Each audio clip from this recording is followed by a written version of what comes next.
So I went out and I rented a rototiller, which I thought was a thing about like so. Turned out to be 7 feet long. Big motor. For 30 years, a mystery cabin was locked in the woods. The private retreat was created by Michael Landon, but no one saw inside after he died. Locals rumored it for decades. Windows were vine-covered. Door was sealed. Finally, someone found the key.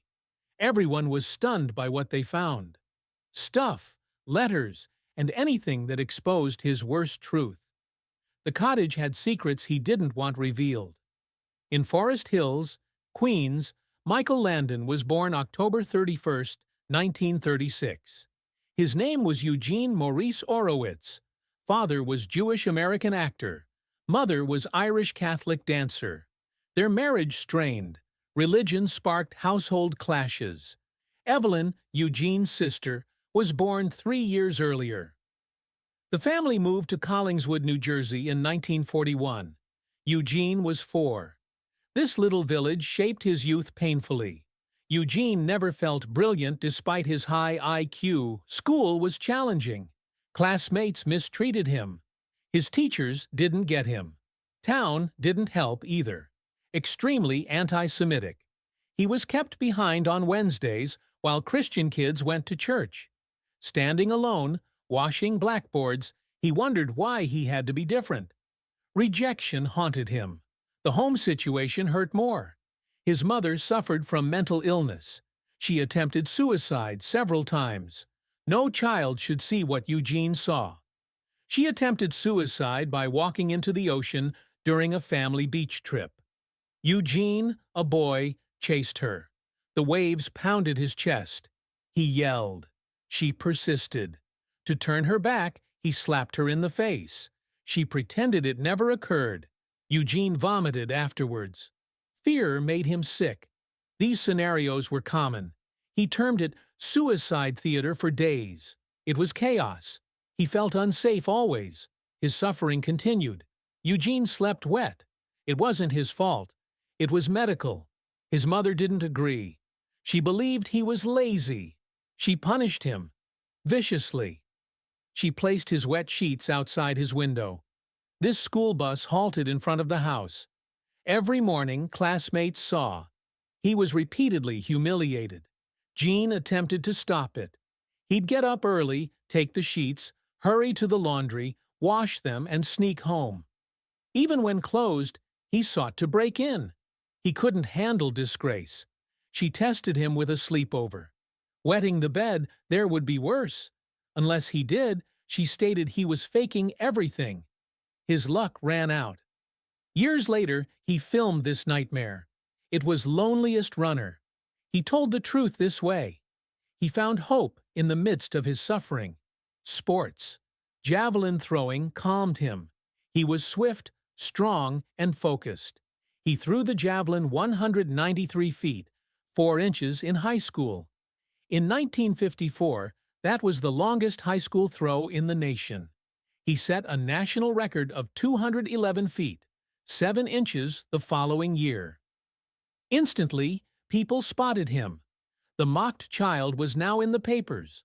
A coach called him a strong boy with broad shoulders who felt magical to Eugene. He finally felt seen. He received a USC scholarship. He wanted to travel to the Olympics, but he believed something peculiar. He thought his long hair gave him power like Samson from the Bible. That didn't convince his teammates. They pranked him with a crew cut. His throws dropped 50 feet. He panicked. Trying to recover, he overdid it. He ruptured shoulder ligaments. His sports career ended. His college days ended. He lost his dreams instantly. Again, Eugene was lost. He worked odd jobs to survive. He stocked shelves, sold blankets, and unloaded freight. My coworker requested me to help rehearse lines for an acting audition. Eugene outperformed the friend in reading. This talent scout sensed something in him, but there was a problem. Too Jewish-sounding name. That might hamper his Hollywood aspirations. So he took a risk. He searched a phone book. They stole Michael Lane. He saw Landon. Got stuck. Eugene Maurice Orowitz became Michael Landon.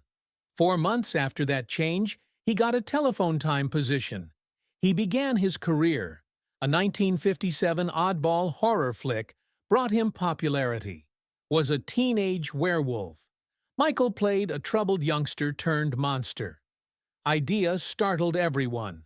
No horror film has a teenage werewolf before. The film grossed approximately $2 million, despite costing under $123,000. Huge success. Hollywood saw his riveting performance. In 1959, Tom Dooley mythology began. Without knowing the war was over, Michael played a Confederate soldier who unintentionally attacked a stagecoach. A popular folk song inspired the actual story-based film. It was romantic, tragic, and dramatic. His performance was flawless. He proved he could lead a Western months before his big break. The same year, everything changed. He was called about a new show. It was initially called The Restless Gun, then Bonanza. Michael played Little Joe Cartwright, the youngest of three brothers. Bonanza wasn't just another Western when it premiered on September 12, 1959. Television was permanently changed. It was the first color Western. Most folks had black and white TVs. NBC planned ahead. The stunning Lake Tahoe and Ponderosa Ranch scenery was supposed to persuade customers to upgrade. The bet paid off. Color TVs became common, and Bonanza led the way. It cost $100,000 to $150,000 to make each episode, or approximately $1 million today. The show looked big and movie-like on that budget. That redefined TV. Bonanza was more than lovely scenery. This was about people. One person stood out. Michael Landon.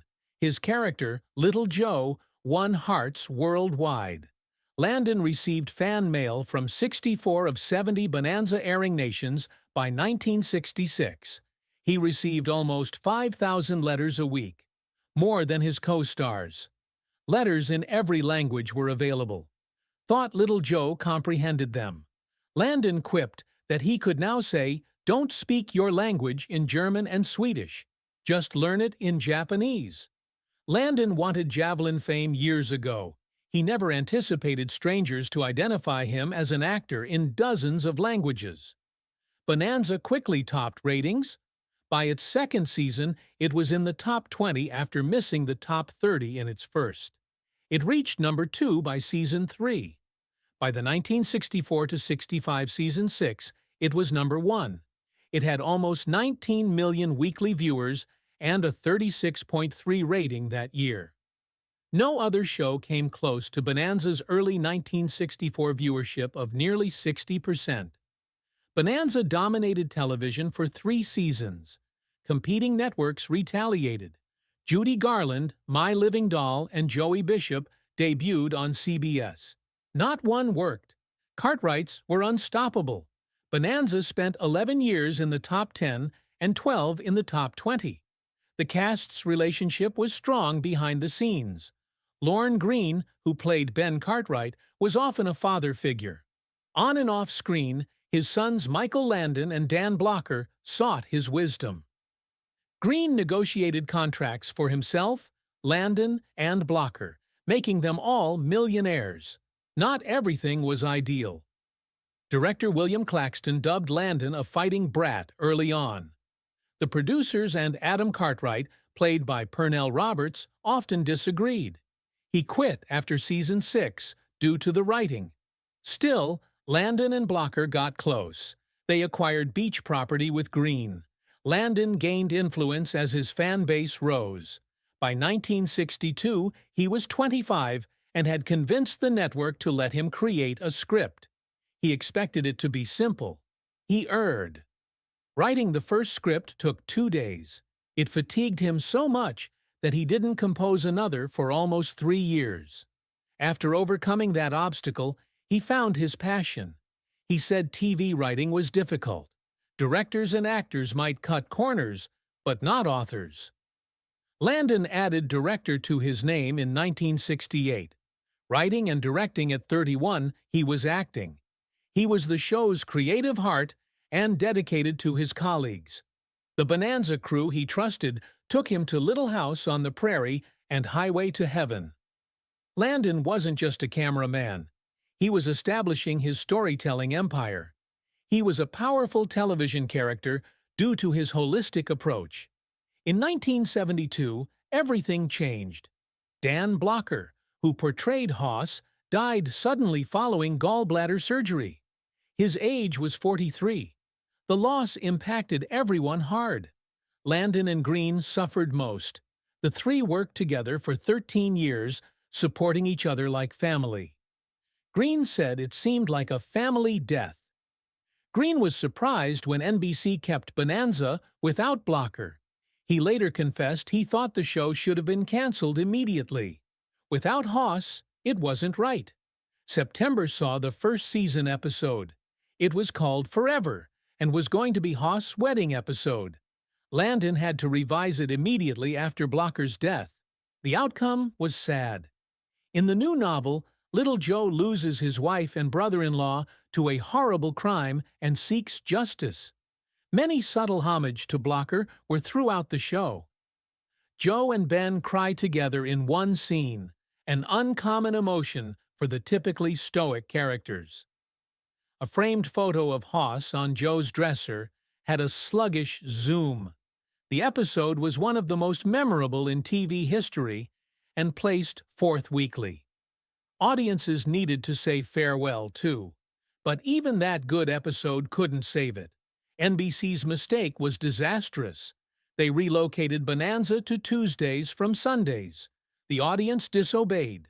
The ratings fell quickly from 4 to 39 to 52 after eternity. On November 6, 1972, NBC canceled the show.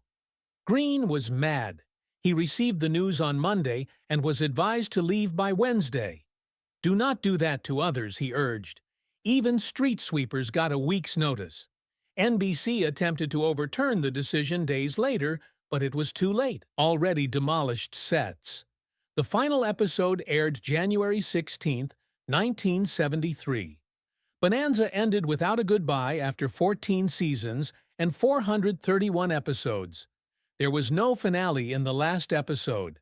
The show's hasty and cold ending felt like a letdown, but Bonanza and Michael Landon's legacy continued. Landon created and starred in 2 more great series, and Bonanza will be remembered not only for its color, ratings, or characters, but for shaping television. Cop shows, chase scenes, and loud sitcoms dominated American TV in 1974. However, Michael Landon wanted something calmer and deeper. After 14 years on Bonanza, he kept going. He bravely ventured into unknown terrain. NBC doubted. Landon had impact on an 1800s pioneer family program that didn't go well. He forced Little House on the Prairie into production after signing an exclusive arrangement with NBC. The final push came from home. His wife adored the novels his daughter read. Personal connection became his pitch. NBC finally approved a 2-hour pilot. It aired March 1974. By September 11th, the show was weekly. Landon wasn't only famous, managed everything. From 1974 to 1983, he produced all 204 episodes. He wrote dozens. He directed several. Moved rapidly, he rarely took second takes. When anything worked, he remarked, "Print," and went on. Show became his style, tone, and vision. He continued the plot with 3 TV movies after the show ended. Landon was already a television powerhouse, and he didn't do it alone. Landon supported his team. He fled Bonanza with his people: Kent McRae, William Claxton, David Rose. They followed him to Little House and Highway to Heaven. Rose wrote all 204 episodes' music. Landon also cast his friend Victor French as Mr. Edwards and later as his Highway to Heaven co-star. He used his NBC Rose Parade announcement pay every year. to shop for Little House staff Christmas gifts. It was a small gesture that spoke everything. However, behind the scenes, things were less generous. Ma Ingalls actress Karen Grassel fought for fair pay. The show was a top 10 hit in 1975, but Landon rejected her rise. He said her character wasn't popular on the network. He also stated she should earn like child actresses. It shamed Grassel. Landon curtailed her screen time, making matters worse. She featured for less than 8 minutes in various episodes. Her residual payments fell. She once earned $1.27 per rerun. For over 2 seasons, she felt trapped. She was trapped by her contract, and leaving meant career suicide. The issue went beyond money. Landon's behavior deteriorated. Grassel remembered making crass sexual jokes during rehearsals. Before filming a bedroom scene, he made obscene comments about women. She froze. She later said it was frozen. Other actresses on set disliked it. Melissa Gilbert said Grassel and Catherine McGregor hated Landon's nasty jokes. He had an affair with Cindy Clerico, a younger makeup artist, which hurt. He publicly boasted about it while married. Landon went beyond words. He punished Grassel more with his power. She described a period of shrinking role. In one episode, she left after pouring coffee. The camera sometimes focused on props instead of her face. She spent hours on costume and cosmetics for seconds. Co-stars became distant. She drank to cope. She suggested you drink if Michael Landon was mad at you. One part of his gloom came from within. Landon suffered trauma. Eugene Orowitz, born in 1936, was raised by a mentally unstable mother who attempted suicide many times. He saved her from drowning at 10. His recollection tormented him. He termed it "my worst day ever." Little House scripts reflected that pain.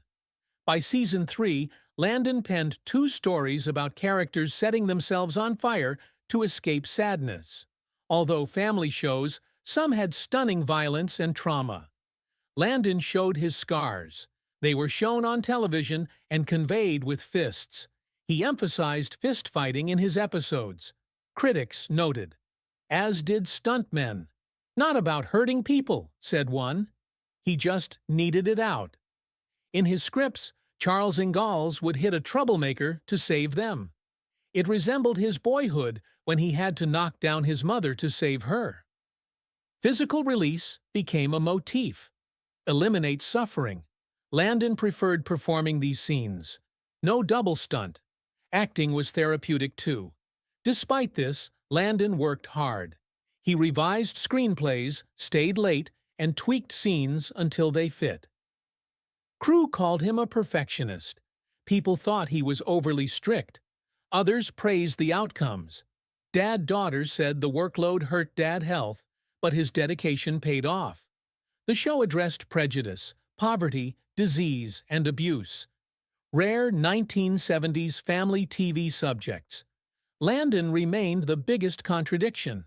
Charles Ingalls was a humble, hard-working parent, but the actor who played him arrived in a Ferrari, wearing gold chains, smoked Marlboros, and made filthy jokes. Alison Arngrim compared it like seeing a magician. He was wild for a moment. He became Pa Ingalls. The scandal followed. That affair with Cindy Clerico ruined his 17-year marriage. Melissa Gilbert was shattered too. She considered him a father. Everything felt fake now. Fame and TV weren't Michael Landon's only interests. Hidden behind the scenes were love, mistakes, second chances, and 9 children from 3 marriages. He married legal secretary Dodie Levy-Fraser in 1956. Josh was adopted after he adopted her 11-year-old son, Mark. That marriage ended in 1962. Wed Marjorie Lynn Noe, whom Landon met on Bonanza weeks after his divorce. The family grew greater this time. He adopted Lynn's daughter, Cheryl, and had 4 more children: Leslie, Michael Jr., Shauna, and Christopher. For 19 years, the large family seemed secure. In 1982, everything fell apart. What happened next changed his image forever. Landon encountered Cindy Clerico, an 18-year-old stand-in, on Little House on the Prairie. In his 40s, the two became too close. His co-stars noticed his time with her. Karen Grassel, who played his wife, said Landon would brag about his restored libido and bee pollen's potency. He also recommended Cindy's gift, My Mother, Myself. Both the affair and the betrayal surprised everyone. Landon had branded himself America's perfect TV parent. After 19 years, he left his wife for a younger woman than his daughter. After the affair was revealed, the fallout was huge. After following them, Lin Ungo flung a bottle of vodka at his head in anger. Like Kodak, advertisers cut ties. Press went crazy. Landon explained himself in interviews. His claim was that it wasn't lust. He stated his marriage had major issues, but admirers couldn't overlook the inconsistency.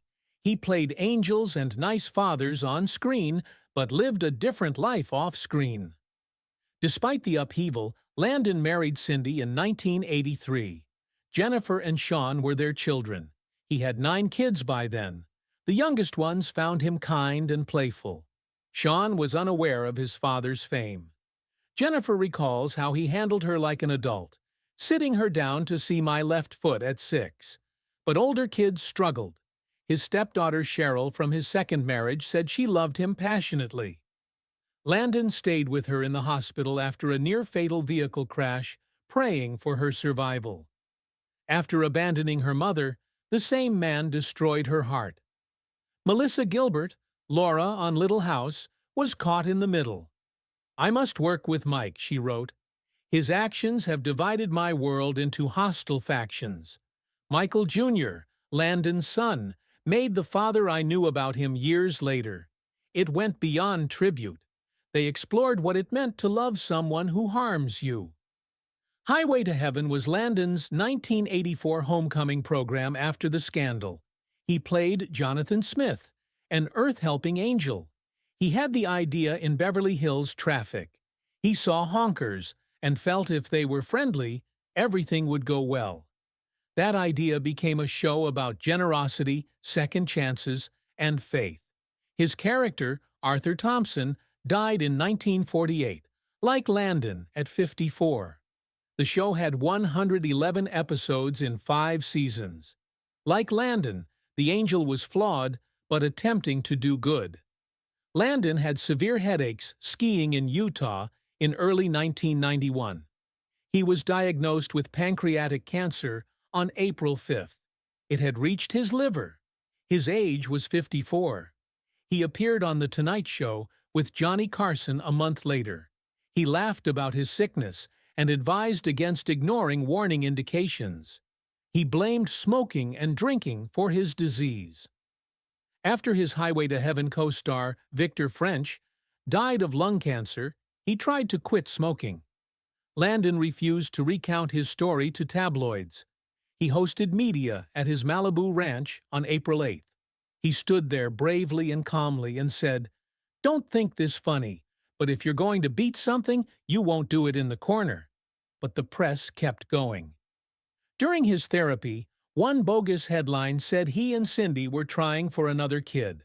Sean and Jennifer, his youngest children, were spared from much of it, but experienced the storm. The Malibu house was more. A symbol. Actors, friends, and family enjoyed music, barbecues, and lengthy conversations there for years. As he got sicker, that home became a final meeting spot. All 9 of his children returned home one weekend before his death. Previous distinctions were irrelevant. At 1:20 p.m., on July 1st, 1991, Michael Landon died at home clutching Cindy's hand. He glanced at his children and requested for time with her before dying. "I adore you all," he said, "but would you go downstairs and let me see Cindy?" His funeral was crowded. 500 people honored him. Reagan termed his cancer battle a story that affected every American. Melissa Gilbert. Simply put, he was honest. Landon's grave is basic and quiet. He enjoyed life, it said, giving to life abundantly. His legacy is love and laughter. He is buried at Hillside Memorial Park with his adoptive son, Mark, who died in 2009. There's also a secret memorial along Malibu's cliffs, where strangers still drop flowers, rocks, letters. His name entered the National Cowboy Museum Hall of Fame in 1998. His light still glows at 1500 North Vine Street, Hollywood Boulevard. For those who knew him, accolades weren't important. About the tiny things. "Don't delay," said his daughter Shauna. "Tomorrows are few." That's how Landon lived and wanted to be remembered. Something weird happened to Michael Landon's Malibu estate after his 1991 death. It sold slowly. It wasn't demolished or flipped like other celebrity residences. Instead, it sat for years. This was no ordinary house. The vast 7-bedroom villa on 70 feet of Malibu's gorgeous ocean front previously housed laughter, kids, and scripts. Star-studded gatherings ceased. Locals called it Michael Landon's abandoned house. People whispered. Tourists came to see through the gates. Some even brought cameras, treating it like a shrine. The gardens grew wild. Sea mist marked windows. The exterior wood faded and peeled. Nature was gradually covering up the past. The mansion stood towering, untouched, a silent reminder of the guy who lived there. Internet forums heard about it. Real estate photographers took eerie photographs. Fogged windows in one photo appeared to have been neglected for a decade. Another photo showed vines climbing up the sides. The house soon grew mysterious. Why was it idle? Why wasn't it used? But the narrative continued. Landon sold the residence 2 years before his death. It sold for $6 million in 1989. Today, that would be $11 million after inflation. The buyer hung onto it until someone took a chance on it. It was completely renovated. Modern and clean, it was nearly unrecognizable from its spooky shell. Then, the property was relisted in 2014. In Malibu, even the quietest places may come back to life and thrive, as this ghost house turned gold mine sold for a staggering $40 million.